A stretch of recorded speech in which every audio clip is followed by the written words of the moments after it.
আসসালামু আলাইকুম দর্শক, আজকে আপনাদেরকে দেখাবো শোল মাছের যত্নশীলতা কিভাবে করতে হয়।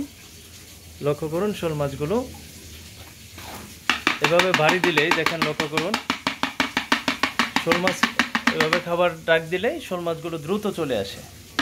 সবগুলো মাছ একসাথে হয়ে যায়, পাগলের মতো খাবার খাই।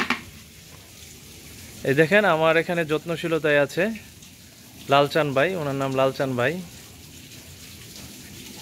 তো ভাই, এই মাছগুলোকে কয় বেলা খাবার দিতে হয় আপনি দর্শকদের উদ্দেশ্যে একটু বলেন। জি, আসসালামু আলাইকুম দর্শক ভাইদের জন্য একটি উদাহরণ দেবো। যা এটা 4 বেলায় খাওয়া দিতে হয়। এই ট্যাঙ্কিতে কয় হাজার পিস মাছ আছে, এটা উদ্দেশ্য একটু। 5000 পিস আছে মাছ। আচ্ছা আচ্ছা, 4 বেলায় খাবার দেওয়া লাগে না?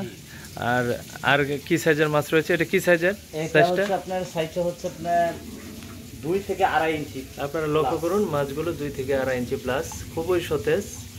এগুলো ভিয়েতনাম শোল, হাইব্রিড ভিয়েতনাম শোল।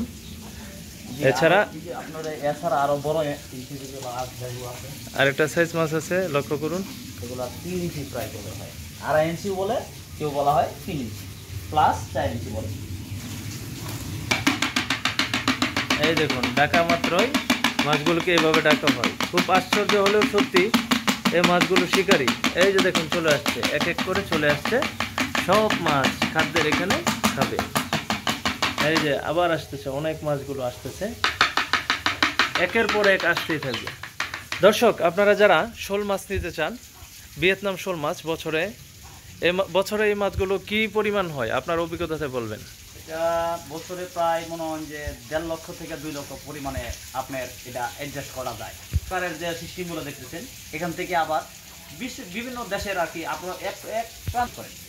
আচ্ছা আচ্ছা ভাই, মানে এই মাছগুলো বছরে কি পরিমাণ ওজন হয় প্রতি মাছ? বছরে আপনার 5 কেজি থেকে ভাই